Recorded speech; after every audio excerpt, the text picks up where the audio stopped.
தலைவர் தந்த தமிழ் கொடை, தமிழ் தேசியத்தின் ஒற்றை நம்பிக்கை அண்ணன் செந்தமிழன் சீமான் இதோ உங்களோடு.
எல்லா உயிர்களை பற்றி கவலைப்படாமல் தன்னை பற்றி மட்டுமே சிந்தித்து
அதுல எதை கொண்டு வைப்பாய்? கொடுத்தவன் தலையை வெட்டி வைப்பாயா? கையை வெட்டி வைப்பாயா? காய்கறி வைப்பாய். அதை அவன் தருவான். அது என் விவசாயி தான் தருவான். அதை விவசாயி தான் தருவான். கொரோனா வந்தது. கொரோனா வந்தது. கண்ணுக்கு தெரியாத ஒரு நுண்ணுயிரி, பாக்டீரியா. கண்ணுக்கு தெரியாத, உனக்கு உணர்த்த வந்தது. என்ன வந்தது? எல்லாரும் லாக்டவுனில் வீட்டில் படுத்திருந்தாய். நகை கடைக்கு போய் குறைந்த விலைக்கு நகையை வாங்கலாம் என்று சிந்தித்தவன் எவன்? கார் கடைக்கு போய் விலை உயர்ந்த காரை வாங்கி வந்து நிறுத்தலாம் என்று யோசித்தது யார்? விலை உயர்ந்த கடையில் போய் நல்ல பட்டாடைகளை வாங்கி அடுக்கி வைக்கலாம் என்று சிந்தித்தது யார்? செல்போன் வாங்கி வைக்கலாம். யார் யோசித்தீர்கள்? எங்கு மளிகை கடை திறந்திருக்கும், அரிசி பருப்பு காய்கறி கிடைக்கும் என்றுதான் அல்லாடினீர்கள். அப்போது என்ன உணர்த்துகிறது கொரோனா? எது இல்லாமலும் நீ வாழ்ந்து விடுவாய்.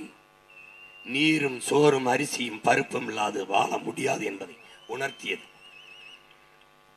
நீ யார் இல்லாமலும் வாழ முடியும் உடன் பிறந்தவனே, விவசாயி இல்லாமல் வாழ முடியாது. அதனால் தான் சொல்லுகிறேன், உன் மகன் உலக உயிர்களின் உயிர் தேவை உணவு தேவைதான். அந்த உணவை படைப்பவன் உழவர்குடி மகன் விவசாயி.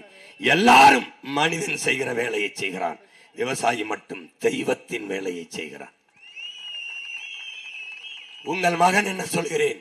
வேளாண்மையை முன்னிறுத்திய பொருளாதார கட்டமைப்பு, தற்சார்பு, பசுமை, தாய்மை பொருளாதாரம்.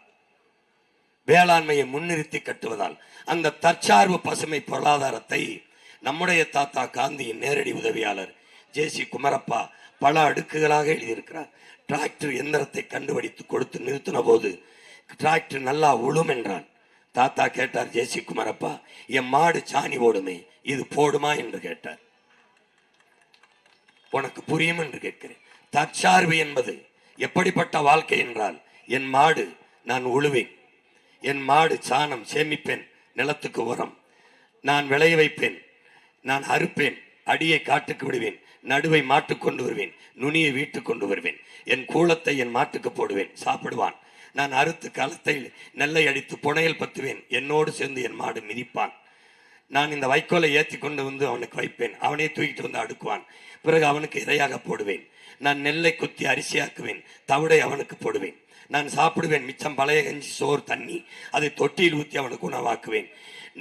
நான் அரிசி எனக்கு, தவிடு அவனுக்கு, நெல் எனக்கு, வைக்கோல் புல் அவனுக்கு. இப்படி நாங்கள் ஒருவர் சார்ந்திருந்தோம். ரசாயன உரமில்லை, டிராக்டர் எந்திரம் இல்லை, அவனே உழுவான். பாரத்தை தூக்கிட்டு வருவேன், அவனே வண்டியை இழுப்பான். இதுதான் எங்களுக்கு நாங்களை சார்ந்து வாழ்ந்த தற்சார்பு வாழ்க்கை. விளங்குதென்று நினைக்கிறேன்.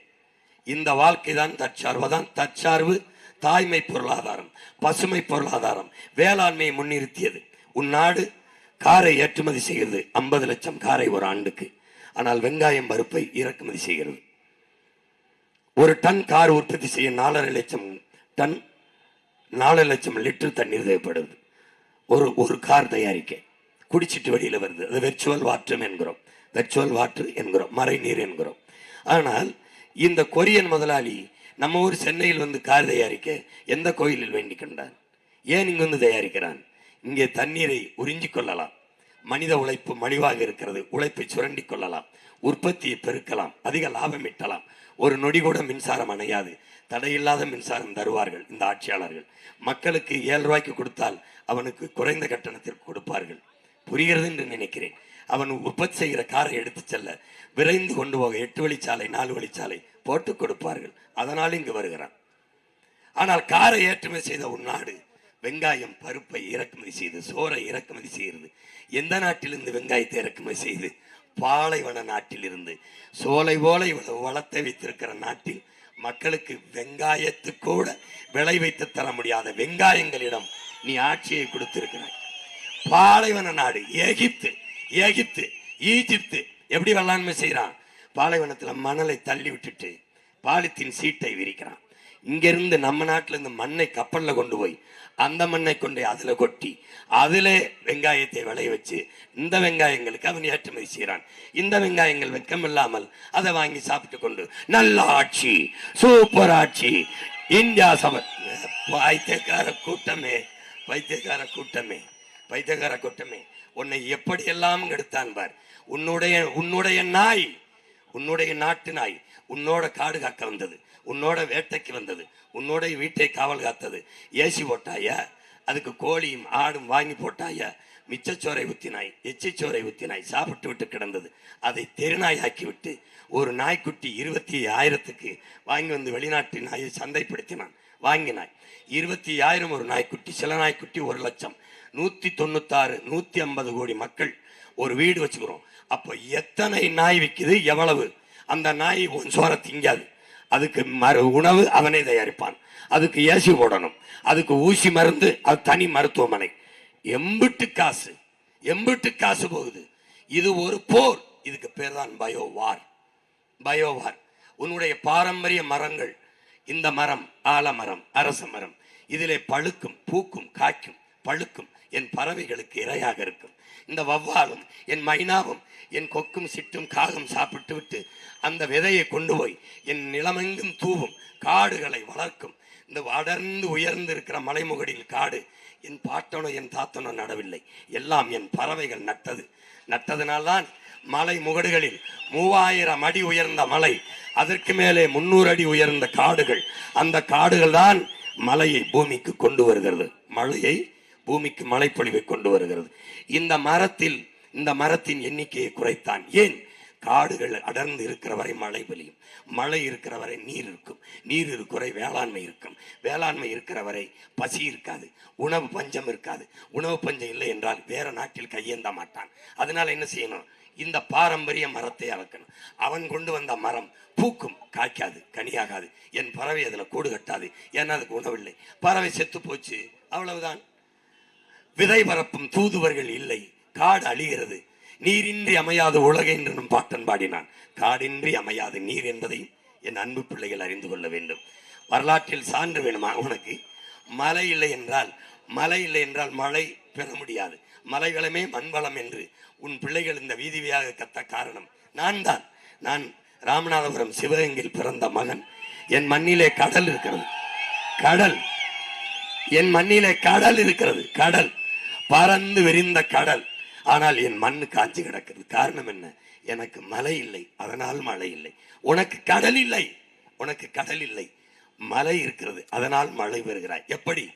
என்னிடத்தில் நீராவியாகி குளிர்ந்து மேகமாக வருகிற அந்த மேகத்தை தடுத்து நிறுத்தி மழையாக பொழிய வைக்க எனக்கு பேரரணாக ஒரு கோட்டை சுவராக இருக்கிற மலை இல்லாததால் நீ மேற்கு தொடர்ச்சி மலையின் தொடர்ச்சி உனக்கு இருக்கிறது.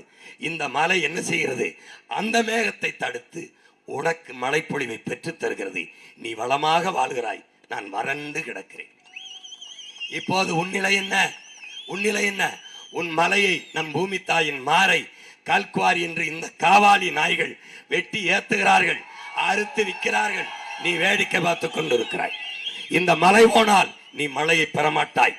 மழை இல்லாத நிலம் பாலைவனமாகிவிடும். பாலைவனத்தை, ஈஜிப்தை, அரேபியாவை, துபாயை, எல்லா நாடுகளையும் சோலையாக்க போராடுகிறான். நீ சோலையை பாலைவனமாக்க போராடுகிறாய். யாரிடத்தில் ஆட்சி ஒப்படைக்கிறாய்? யாரிடத்தில்? குடிக்க வைத்து பல லட்சக்கணக்கான பெண்களின் தாலி இருக்கிறவரிடத்தில் ஒப்படைக்கிறாய். யாரிடத்தில் கொடுக்கிறாய்? யாரிடத்தில் கொடுக்கிறாய்? கோடியாக திருடி கொள்ளையெடுத்து விட்டு வாக்குக்கு 1000 2000 கொடுக்கிறவனிடத்தில் கொடுக்கிறாய். 5000 10,000 அறிவிக்கிறவன் இடத்திலே கொடுக்கிறாய். உன் வீட்டில் 5 லட்சம் ரூபாயை நான் திருடி விட்டு, அம்மா உங்க வீட்டில் 5 லட்சம் ரூபாயை திருடி விட்டேன், இந்தாங்க உங்களுக்கு 5000 என்று கொடுத்தால், அதில் உங்களுக்கான பங்கு என்று கொடுத்தால் ஏற்பீர்களா? உங்க வீட்டில் திருடப் போகிறேன், அதற்கு முன்பணமாக இந்த 2000 வைத்துக் கொள்ளுங்கள் என்றால் வாங்கிக் கொள்வீர்களா? அப்ப எப்படி ஓட்டுக்கு கொடுக்கிற காசை வாங்குகிறீர்கள்? அப்ப எப்படி 5000 10,000 கொடுக்கிறேன் என்பதை வாங்குகிறீர்கள்? கொடுக்கிறாய், எங்கிருந்து எடுக்கிறாய் என்று ஏன் உங்களில் யாரு கூட கேட்க மாட்டீர்கள்? ஏன் யாருமே கேட்பதில்லை? மாற்றம் என்றால் எது மாற்றம்? தனியார் பள்ளியில் கிடைக்கிற தரம் அரசு பள்ளியில் படிப்பில் கிடைக்கும் என்று உயர்த்துவது மாற்றம். தனியார் மருத்துவமனையில் இருக்கிற மருத்துவம் அரசு மருத்துவமனையில் கிடைக்க செய்வது மாற்றம். ஒரு முதலாளியால் கொடுக்க முடிகிற தரத்தை, ஒரு முதலாளியால் கொடுக்கக்கூடிய தண்ணீரை 8 கோடி மக்களால் நிறுவப்பட்ட அரசால் கொடுக்க முடியாதா என்ற கேள்வி எழுமானால் அது மாற்றம். இப்படி ஒவ்வொன்றும் ஊழல் லஞ்சமற்ற உண்மை நேர்மையான நிர்வாகம், அது மாற்றம். வாக்குக்கு காசு, அது கேடுகட்ட ஜனநாயகம். அதை வீழ்த்தி மாண்புமிக்க ஜனநாயகத்தை மலரச் செய்வது மாற்றம். இப்படி ஒவ்வொன்றிலும் மாற்றத்தை உருவாக்க வேண்டும். இலவசம், அதை பெற வேண்டிய ஏழ்மை வறுமை நிலையில் என் மக்களின் வாழ்க்கை நிலை, அதை மாற்றி இலவசம் பெற வேண்டிய ஏழ்மை வறுமை நிலையில் இல்லாது என் மக்களின் வாழ்க்கை தரத்தை உயர்த்துவது எப்படி? கல்வி, கல்விக்கேற்ற வேலை, வேலைக்கேற்ற சம்பளம், அதை கொண்டு வாழ்கிற பெருமை மிக்க வாழ்வை ஏற்படுத்துவது வளர்ச்சி, அது மாற்றம். எப்படி வேலை கொடுப்பாய் சிம்மான்? நிலமும் வளமும் சார்ந்த தொழிற்சாலைகளை நிறுவி படித்தவன் படிக்காதவன் அனைவருக்கும் அரசு வேலையை நான் கொடுப்பேன். எப்படி கொடுப்பாய்? பல நூறு ஏக்கரில் மாட்டுப் பண்ணை வைப்பேன். மாட்டின் பால் 3 லட்சம் கோடி, சாராய விற்பனை 50,000 கோடி. இவ் எந்த பக்கம் நிற்பது? எந்த பக்கம் நிற்பது? சாராயம் உயிரை எடுக்கும், பால் உயிரை கொடுக்கும். எந்த பக்கம் நிற்பது? நாம் சொல்லுங்கள், எந்த பக்கம் நிற்பது? இந்தியா உலகத்திலே அதிகமாக சம்பாதிப்பது மாட்டுக்கறி ஏற்றுமதியைத்தான். நான் சொன்னால் நீங்கள் சிரிக்கிறீர்கள். நாட்டின் பிரதமரே சொல்லுகிறார்கள், பீஃப் எக்ஸ்போர்ட்டுகே இந்துஸ்தான் இஸ் நம்பர் 1 என்று அவரே சொல்லுகிறார். மாட்டுக்கறி ஏற்றுமதியில் தான் இந்தியா அதிகமாக பணம் சம்பாதிக்கிறது. பால் ஏற்றுமதியில் தான் இந்தியா அதிகமாக பணம் சம்பாதிக்கிறது. பிரேசிலும் இந்தியாவும் உலக நாடுகளில் மாட்டுக்கறி ஏற்றுமதியிலும் பால் ஏற்றுமதியிலும் போட்டி போடுகிறது. எல்லா நாடுகளும். நீங்கள் நினைக்கிறீர்கள் சாப்ட்வேர் இண்டஸ்ட்ரியின் பிதாமகன் பில்கேட்ஸ் அத்தனை கோடி பேருக்கு வேலை கொடுக்கிற சாப்ட்வேர் தொழிற்சாலை தொழில் நிறுவனத்தினுடைய தலைமகனாக இருக்கிற அவன் அமெரிக்காவில் 2,76,000 ஏக்கரில் விவசாயம் செய்கிறான். ஏன்? அவனுக்கு தெரியும் சாப்ட்வேரில் வேலை செய்தாலும் சாப்பிட்டு போய் தான் வேலை செய்ய வேண்டும் என்று அவனுக்கு தெரியும். வேளாண்மையில் தான் விவசாயத்தில் தான் நிலையான பொருளாதாரமும் எல்லோருக்குமான வேலையும் இருக்கிறது. நிலமும் வளமும் சேர்ந்து இதே போடிநாயக்கனூரில் கரும்பை விளைவிக்க முடியாதா? என்னால் வாழையை விளைவிக்க முடியாதா? தென்னையை வைக்க முடியாதா? தென்னை சார்ந்த தொழிற்சாலைகளை கட்ட முடியாதா? கரும்பிலிருந்து சர்க்கரை, நாட்டு சர்க்கரை, கரும்பிலிருந்து எத்தனால் பெட்ரோல், கரும்பு சக்கையில் இருந்து தாள் தயாரிக்கிற தொழிற்சாலை, கரும்பு சக்கையிலிருந்து சாப்பிடுற தட்டு தயாரிக்கிற தொழிற்சாலை செய்ய முடியாதா? போட்டு காட்டுகிறேனே உன் மகன், இந்த வார் கரும்பிலிருந்து இப்படி செய்வேன், வாழையிலிருந்து இப்படி செய்வேன், தென்னையிலிருந்து பனையிலிருந்து எல்லாவற்றிலிருந்து இப்படி தொழிற்சாலையில் உருவாக்கி வேலை வாய்ப்பை கொடுத்து பொருளாதாரத்தை பெருக்குவேன் என்கிறேனே. நம்ப ஏன் மறுக்கிறீர்கள்? நானா கற்பனைகளா சொல்லுகிறேன்? Brazil, Denmark, Australia, Germany, America எல்லா நாடுகளும் என்ன பண்ணுகிறதோ அதைத்தான் சொல்லுகிறேன். அந்த நாடுகள்லாம் இப்படித்தானா தன் நாட்டு மக்களை குடிக்க வைத்து வருகிற காசை வைத்து ஆட்சி நடத்துகிறது? அப்படியா? எல்லா மாநிலத்திலும் கல் இருக்கிறதே, எல்லா நாடுகளிலும் கல் இருக்கிறது. ஏன் இந்தியாவில் தமிழ்நாட்டில் மட்டும் கல்லுக்கு தடை இருக்கிறது? ஏன் யாருமே கேட்கவில்லை? ஏன் தடை இருக்கிறது? இந்த மாநிலத்தில் மட்டும் கல் மதுவானது எப்படி? கேரளாவில் இருக்கு, ஆந்திராவில் இருக்கு, கர்நாடகா இருக்கு, புதுச்சேரியில் இருக்கு, பீகார், குஜராத், உத்தரப்பிரதேசம், ராஜஸ்தான், மகாராஷ்டிரா எல்லா மாநிலத்திலும் இருக்கும்போது இந்த வெண்ணைகளுக்கு மட்டும் கல் மதுவாவது எப்படி ஆகிறது? ஏனென்றால் இவனே டாஸ்மார்க்கை நடத்துவதால் டாஸ்மார்க் கல்லை குடித்தால் டாஸ்மார்க் வியாபாரம் குறைந்துவிடும். டாஸ்மார்க் வியாபாரம் குறைந்து விட்டால் இவனே சாராயம் காய்ச்சற ஆலை வைத்திருக்கிறான், அந்த ஆலையிலிருந்து கடைக்கு சரக்கு எடுக்கிற வியாபாரம் குறைந்துவிடும். இதற்காக கல்லை மதுவாக்கி நிறுத்தி வைத்திருக்கிறார். இதை கூட உணராத மயக்கத்தில் இருக்கிற மக்கள் எப்போது தெளிவரப் போவீர்கள்? சாதி மயக்கம், மத மயக்கம், சாராய மயக்கம், திரை மயக்கம், 4 மயக்கத்திலிருந்து என்று இந்த இனம் விடுதலை அடைவது? என்று வாக்குக்கு காசு கொடுக்கிறவன் பாவி, அந்த காசை வாங்கி கொண்டு ஓட்டு போடுகிறவன் தேச துரோகி என்று சிலையாக நிற்கிற தெய்வ திருமகன் தாத்தா சொன்னதை மறந்து விட்டீர்களா? இந்த நாட்டை எங்கே போய் எந்த கருணாநிதி சிலை, எந்த எம்ஜிஆர் ஜெயலலிதா சிலை, எந்த ஈவே ராமசாமி ஐயா சிலை சிறை கொண்டு கொண்டிருக்கிறது? யாராவது ஒருவன் சொல். இந்த நாட்டு விடுதலைக்கு போராடி 9 ஆண்டுகள் சிறையில் இருந்த என் தாத்தன் விடுதலை பெற்ற இந்தியாவின் சிலையா நிற்கும் போதும் சிறையில் இருக்கிறான் என்றால் இதை விட கேவலம் உனக்கு ஏதாவது உண்டா? காமராஜரும் நம் தாத்தா தெய்வ திருமகனும் சிலையாய் இருக்கும் போதும் சிறையில் இருக்கிறார்கள். அவர்கள் எல்லாம் ஒரு நாள் இந்த நாட்டு விடுதலைக்கு சிறையில் இருந்தான்னு சொல்லு. என் அப்பன் நல்லகனுக்கும் ஐயா கருணாநிதிக்கும் 1 வயசு தான் வித்தியாசம். ஐயா கருணாநிதி எங்க அப்பா நல்லகனோட 1 வயசு மூத்தவர். 7 ஆண்டுகள் இந்த நாட்டு விடுதலைக்கு சிறையில் இருந்தவன் என் தகப்பன் நல்லகன். அவனுக்கு என்ன பதவி கொடுத்தாய்? வார்டு கவுன்சிலர், எம்எல்ஏ, எம்பி நின்று தோற்கடித்தாய். அவனை மீசை இல்லாமல் ஏன் இருந்தால் விடுதலை போராட்ட விட்டு வெளியில போயின்று மீசை ஒவ்வொரு முடியாக புடுங்கினான் வெள்ளைக்காரன். சுட்டான். இருந்தா தானா புடுங்குவா என்ற மொத்தமாக வலித்து விட்ட மகன் செத்து போனாடா 100 வயசுல. நல்ல கண்ணை விட்டு விட்டு நடிகனை தேடுற கூட்டமே உன்னை எவன்டா உருப்படும்? எவன்டா எதுக்குடா இவங்க போய் 2 ஏக்கர்ல கடற்கரையில படுத்திருக்கான்? கப்பல் ஒட்டி தமிழன் என் பாட்டன் வாபூசியோட நாட்டுக்கு போராடி வருகளாடா. ஒரு நாள் அவர்கள் சிலையெல்லாம் திறந்த வழியில் இருக்கிறது. என் தாத்தங்கள் சிலையெல்லாம் செத்து சிலையான பிறகும் சிறைக்குள்ளே இருக்குதாடா. மான தமிழனுக்கு வெக்க கெடடா, வெக்க கெடடா. உன் மகன் ஆட்சிக்கு வந்த பிறகு இந்த திறந்த வழியில் வைக்கிற எவனாவது ஒருத்தன் தொட்டுடா. நான் பார்க்கிறேன் இந்த சிலைய தொட்டு பார்க்கிறேன். சிசிடிவி கேமரா வச்சு கண்காணிச்சுட்டு இருப்பேன். கிட்ட வந்து தொட்ட அடுத்த நொடி தொங்கிருவா தூக்கல. ஒழுங்கா இருக்கணும். ஒரு புது தேசத்தை இந்த நாட்டில் செதுக்குவேன். கனவு என் கனவல்ல, பல ஆயிரம் ஆண்டுகளாக என் முன்னோர்கள் தூக்கி சுமந்து வந்த கனவு. அறத்தின் வழி நின்று வாழ்ந்த, அறத்தின் வழி நின்று ஆட்சி செய்த மறவர்களின் பிள்ளைகள். அரசியல் பிழைத்தோர்க்கு அறம் கூற்றாகும் என்கிறான் என் பாட்டன் இளங்கோடிகள் சிலப்பதிகாரத்திலே. மன்னராட்சி காலத்திலே ஒரு சாதாரண மகள் அரசவையிலே கால் சிடம்பை மன்னனுக்கு முன்பு உடைத்து நீதியை நிலைநாட்டிவிட முடியும் என்கிற ஜனநாயகத்தை வைத்திருந்தவன் என் பாட்டன் பாண்டியன் நெடுஞ்செழியன். நீ மக்களாட்சியில் சட்டமன்றத்திலே எதிர்கட்சி பேச முடியவில்லை. வெளிநடப்பு புடுங்க நடப்பு தான் நடக்குதுங்க. அவன் மன்னராட்சி காலத்தில் ஜனநாயகத்தை வைத்திருந்தான். நீ இன்னைக்கு ஓட்டு பட்டி வட்டி ஏமாத்திக்கிட்டு இருக்க. அன்னைக்கு என் பாட்டன் அரசனுக்கு அரசன் அருண்மொழி சோழன் ராஜராஜன் குடவோலை முறை, அன்னைக்கு சுவடியில ஓட்டு போடுற குடவோலை முறையை வச்சிருந்தான். ஆக பெரும் ஜனநாயகவாதிகள். உலகத்தில் எல்லா நாட்டையும் என்று ஆண்டமடா. எந்த இனத்தையும் அடிமைப்படுத்தி வாழாத பேரன்பும் பெருந்தன்பும் கொண்ட மாண்புமிக்க இனத்தின் மக்களடா நாங்கள். பெருங்கனவு, பசி பஞ்சம் இல்லாத நாடு, ஊழல் லஞ்சம் இல்லாத நாடு, கொலை கொள்ளை இல்லாத நாடு, வேலை இல்லை என்ற சொல்லுக்கு வேலை இல்லாத நாடு, வறுமை ஏழ்மை இல்லாத நாடு. படைக்கிறனா இல்லையா பார். இது என் கனவல்ல, என் முன்னவர்களின் கனவை மொத்தமாக தூக்கி சுமந்தான் என் தலைவன். அந்த கனவை என் கைகளில் தந்தான். அந்த நிலத்தில் இல்லாத நாட்டை இந்த நிலத்தில் படைப்பேன். உலகின் தலை சிறந்த நாடாக, பூமியின் சொர்க்கமாக நான் படைப்பேன். நீ நம்பு. எல்லாரையும் நம்பிச்சில. ஐயா கருணாநிதி ஆட்சியில் 5 முறை வாழ்ந்துட்ட. அம்மா ஜெயலலிதா 4 முறை வாழ்ந்துட்ட. ஐயா எடப்பாடி 4.5 ஆண்டு. ஐயா ஸ்டாலின் ஒரு 5 ஆண்டு 7.5 ஆண்டா முடிஞ்சிருச்சது. வாழ்ந்துட்ட. 1000 கொடுத்தாரு அம்மாவுக்கு. முடிஞ்ச உடனே 2000 இன்னொருத்தர் 2500. உன் மானத்தை ஏலம் விட்டுக்கிட்டு இருக்கான். நீ பார்த்துக்கிட்டு இருக்க. ஒரு 5 ஆண்டு தான் உன் மகன் ஆட்சியில் வாழ்ந்து பாரு. எப்படி இருக்குன்னு பாரு.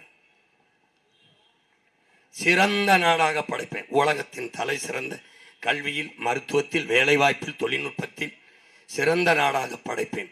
நீ நம்பு. இல்லை என்றால் ஏன் தனித்து நின்று கத்திக் கொண்டிருக்க வேண்டும்? எனக்கு சீட்டும் நோட்டும் பேரம் பேசப்பட்டிருக்காதா? என்னோட கூட்டணிக்கு வர யாரும் விரும்பியிருக்க மாட்டார்களா?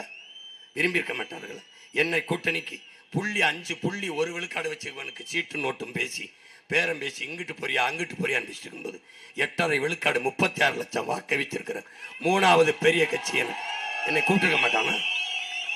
ஏன் போகல? எனக்கு முன்னாடி 2 வைக்கப்பட்டது. பதவி இல்லை, மக்களுக்கான உதவி. பணம் இல்லை, பிறந்த இனம். இது 2ல எது? பதவியை விட என் மக்களுக்கான உதவி முதன்மையானது. பணத்தை விட என் இனம் பெரிது. என் வருமானத்தை விட நான் பிறந்த இனத்தின் மானம் பெரிது என்று இங்கே வந்து கத்திக் கொண்டிருக்கிறோம். நீங்கள் செய்த தவறால் வாழ வேண்டிய உங்கள் பிள்ளைகள் வயிறும் நெஞ்சும் வெடிக்க தொண்டை வளர முச்சந்தியில் நின்று 15 ஆண்டுகளாக கத்திக் கொண்டிருக்கும்.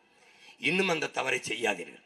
எல்லாவற்றிலும் நல்லதை தேர்வு செய்கிற என் பெற்றோர்களே, என் உடன் பிறந்தவர்களே, பொண்ணுக்கு பையனா நல்ல பொண்ணு, நல்ல மாப்பிள்ளை, பொண்ணுக்கு மாப்பிள்ளையா நல்ல பையன், தங்கம் வாங்கணுமா நல்ல தங்கம், அரிசி வாங்கணுமா நல்ல அரிசி, பருப்பு வாங்கணுமா நல்ல பருப்பு, நாய் வாங்கணுமா நல்ல நாய், கார் வாங்கணுமா நல்ல கார், எல்லாவற்றிலும் நல்லது. நாட்டை ஆளுகிற தலைவனை மட்டும் தற்குறி, தருதலை, திருடை, மொல்லமாரி, போர்க்கி, கேவலங்கட்டவன், திருட்டு பையன், இவனே தேர்வு செய்கிறது. மாற்றுங்க. என் அன்பு சொந்தங்களே, அறிவார்ந்த பெருமக்களே, உயிரினும் எளிய உடன் பிறந்தவர்களே, இந்த 23ஆம் தேதி நீங்கள் செலுத்துகிற வாக்கு ஒரு மகத்தான மாற்றத்தை போடிநாயக்கனூரிலிருந்து தொடங்கட்டும். உங்கள் ஒற்றை விரலால் உலகம் திரும்பி பார்க்கிற மகத்தான மாறுதலை உண்டு பண்ண முடியும். நீங்கள் விவசாய சின்னத்திற்கு வாக்கை செலுத்தி இந்த தீய அரசியலுக்கு தீ வச்சு கொளுத்தி ஒரு முடிவை கட்டுங்கள். இங்கே போடி நாயக்குனரில் போட்டி எடுக்கிற என் உயிரினுமினிய உடன் பிறந்தார் முனைவர் கலையரசு அவர்களுக்கு விவசாய சின்னத்திலே வாக்கு செலுத்துங்கள். முன்னை போல எந்த பெட்டியில் விவசாய சின்னம் என்று தேட வேண்டியதில்லை. முதல் பெட்டியில் முதல் இடத்திலேயே விவசாய சின்னம் முதல் பட்டியலேயே முதலிடத்தில் வைக்கக்கூடிய வாய்ப்பை பெற்று தந்தது நீங்கள் தான். ஒரு பின்புலம் இல்லாத மகனை மூன்றாவது பெரிய கட்சியாக்கி 36 லட்சம் வாக்கை செலுத்தி அங்கீகரிக்கப்பட்ட தனித்து அங்கீகரிக்கப்பட்ட பெரிய கட்சியாக மாற்றியது நீங்கள் தான். நீங்கள் தான் அறிவார்ந்த பெருமக்களே.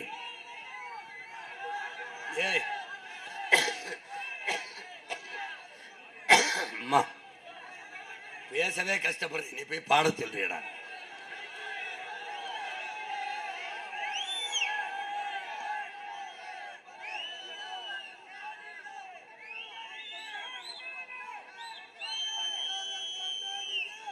பேசிட்டேன். என்னன்னா, விளைய வைக்கிற நெல்லை கொள்முதல் செய்து சேமித்து வைக்க சேமிப்பு கிடங்கு கட்டாத இந்த அரசு டாஸ்மார்க்கை சரக்கை குளிரூட்டப்பட்ட ஒரு கிடங்கில் கட்டி வைத்து சிசிடிவி கேமரா வச்சு கண்காணித்து 2 காவலர்களை காவலுக்கு வைக்கிறது. எந்த அரசை தேர்வு செய்ய போகிறீர்கள்?